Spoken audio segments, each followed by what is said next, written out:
Hello everyone, welcome back to my channel. আজকের ব্লগটা শুরু করলাম বিকালবেলা থেকে।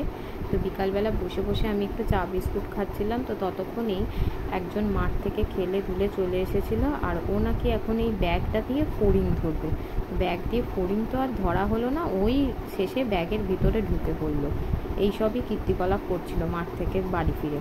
তো তারপর আমি দেখলাম যে ওর যেখানে বই খাতা রাখে, এত ড্রয়ারটার বাজে অবস্থা করেছে, চারিদিকে সব কিছু ছড়িয়ে ছিটিয়ে কিছুই খুঁজে পাওয়া যায় না। তাই বসে ওইটাই একটুখানি সাজিয়ে গুছিয়ে ঠিক করে রাখছিল। কিন্তু দেখার বিষয় হচ্ছে এই সাজানো গোছানোটা কতক্ষণে থাকে। তারপর সন্ধেবেলা মা দিয়েছিল দুটো পাউরুটিটা খেয়ে নিয়ে ওর এই যে হাতের কাজগুলো আমি গুছিয়ে রাখছিলাম। ওটা ফাদার্স ডেতে তৈরি করেছিল, আর এটা বাদামের খোসা দিয়ে।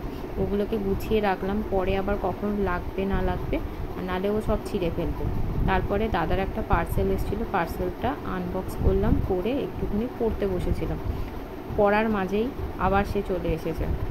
ও এখানে এসে দেখছে যে আমি ফোনটা অন করে কি করছি। তারপর খানিকক্ষণ গাড়িটাকে নিয়ে খেলা হলো। এটা একটা রিমোট কন্ট্রোল গাড়ি ছিল, সে গাড়িটাকে অবস্থা করেছে, সব পার্টস নষ্ট করে ফেলেছে।